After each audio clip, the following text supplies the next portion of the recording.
नमस्ते, मैं हूं संजय दीक्षित और आप देख रहे हैं दी जयपुर डायलॉग्स। सबसे पहले सब्सक्राइब कर लें, बेल आइकॉन दबा लें, वीडियो को लाइक कर लें और उसको बाद में शेयर भी करें। बकरे की माँ कब तक खैर मनाएगी, उदयनिधि स्टालिन कब तक बचते रहेंगे।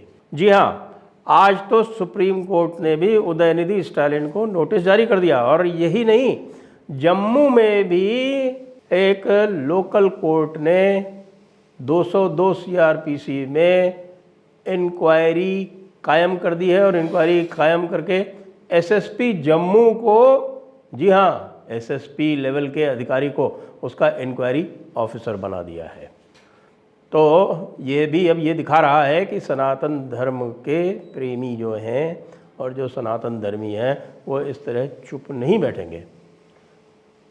और इसके अतिरिक्त आपको ध्यान है कि जो वो हेट स्पीच वाला कार्यक्रम है उसमें एफआईआर के लिए, एफआईआर दर्ज करने के लिए एप्लीकेशंस लगाई गई थी। दिल्ली में लगाई गई थी, चेन्नई में लगाई गई थी और उन पर कोई कार्रवाई नहीं होने के कारण जो एक सेंट जोसेफ थे हमारे, जो रिटायर हो गए, जस्टिस जोसेफ, उनके द्वारा आदेश दिया गया था कि यदि कोई हेट स्पीच होती है और उसकी सुओ मोटो कॉग्निजेंस नहीं ली जाती है तो वो कंटेम्प्ट मानी जाएगी। तो उसकी कंटेम्प्ट पिटीशन जो है वो अलग से लगी हुई है। लेकिन आज एक सुप्रीम कोर्ट में जो पिटीशन लगी थी उसमें पहले तो जस्टिस अनिरुद्ध बोस और जस्टिस बेला त्रिवेदी की बेंच जो थी वो बिल्कुल सुप्रीम कोर्ट की तरह ही व्यवहार कर रही थी जैसा कि सुप्रीम कोर्ट करता है हिंदुओं के मामले में, कि उनके अनुसार तो हिंदुओं की तो न तो कोई भावना होती है, न हिंदुओं का कोई धर्म होता है, रिलीजन होता है। यदि कोई भी कुछ भी कहे हिंदू धर्म के विरुद्ध तो वो तो केवल एक प्रकार का प्रताड़ना और जिसको हम कह सकते हैं असमानता के विरुद्ध कुछ कह रहा है। यद्यपि दयानिधि मारन जो थे वो सीधे सीधे जब ये कह रहे थे कि हिंदू धर्म का, सनातन धर्म का समूल नाश होना चाहिए, तो वो वस्तुतः एक नरसंहार का आह्वान कर रहे थे। ये उनकी बातों से साफ साफ दिखता था। और उसके बाद भी वो चुप नहीं हुए। उदयनिधि स्टालिन के बाद में ए राजा ने कहा, ए राजा के बाद उनके और लोगों ने, डीएमके के लोगों ने कहा, और उदयनिधि स्टालिन ने इसको कल दोबारा रिपीट किया।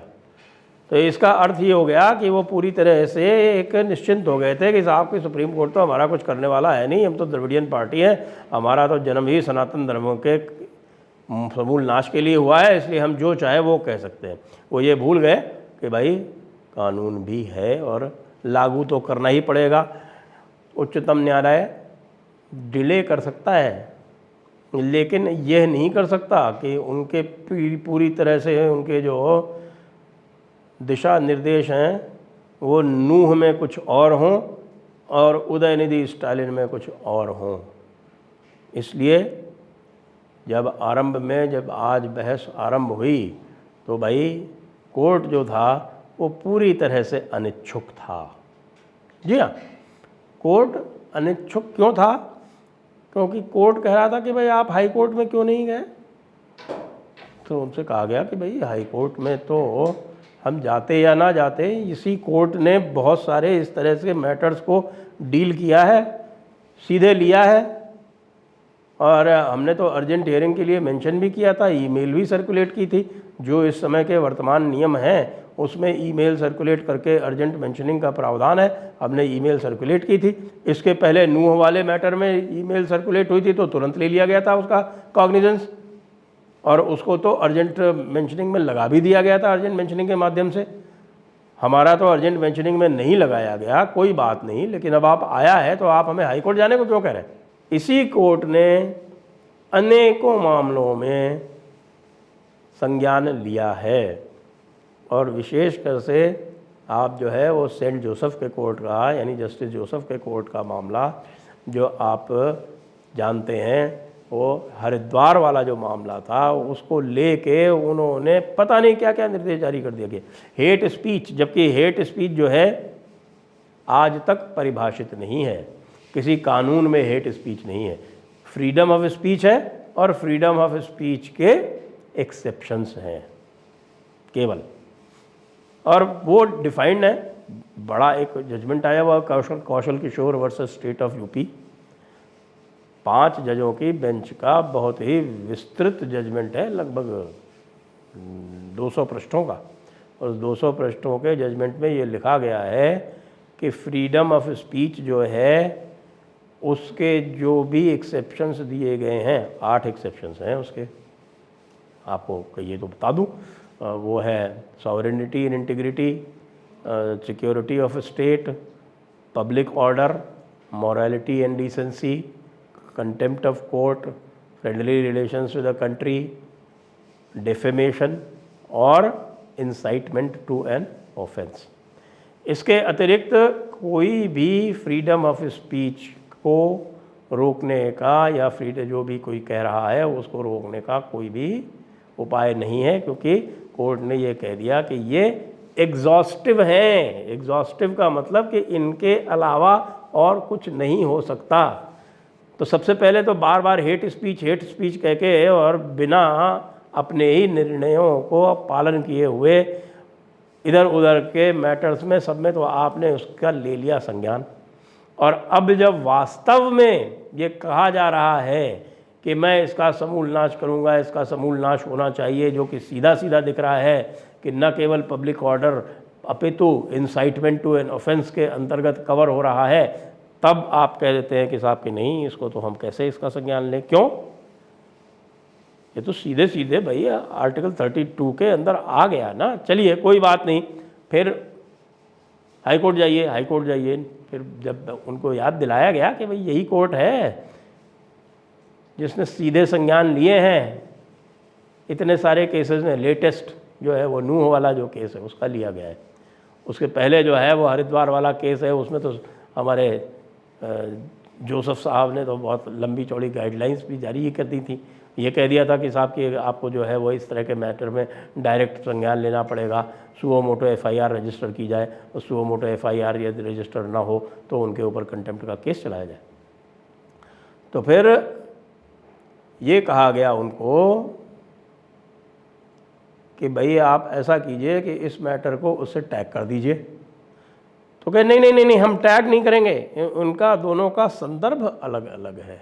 भाई कैसे संदर्भ अलग अलग है?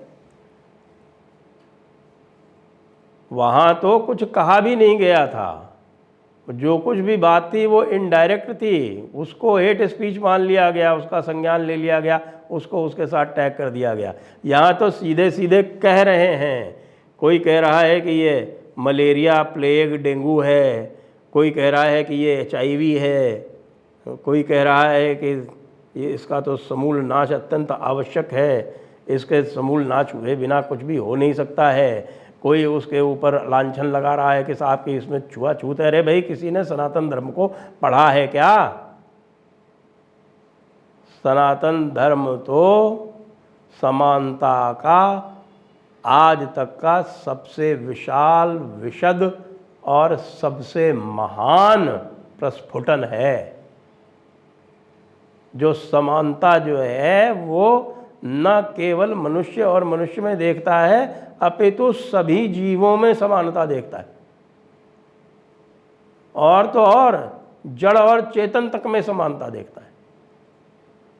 और ऐसे महान दर्शन पे ये लांछन लगा के बच नहीं सकते। ये तो केवल ये है कि हमारे यहाँ तो एक प्रकार से मानसिक गुलामी है, और उस मानसिक गुलामी के कारण हमारे जो कोर्ट्स इत्यादि हैं वो जो लिखा गया है विदेशियों द्वारा, इंडोलॉजिस्ट द्वारा, उनके द्वारा जो लिख दिया गया है, या उनके द्वारा मनुस्मृति की कोई व्याख्या कर दी गई है, या किसी हमारे और दूसरों ग्रंथों की व्याख्या कर दी गई है, तो उसको अक्षरशः मान लेते हैं। भाई हमने तो आपको चुनौती दे रखी है ना, 6 लाख रुपए अनाउंस कर रखे हैं ना, आते क्यों नहीं उसको सिद्ध करने के लिए? बस कुछ बोल देना है। यही काम जो है ये द्रविडियन पार्टीज इतने दिनों से करती रही है। पूरा का पूरा चर्च का एजेंडा चलाया गया है, और उसी चर्च के एजेंडा पे ये द्रविडियनिज्म कायम हुआ है। ये हम आपको एक नहीं सैकड़ों बार बता चुके हैं।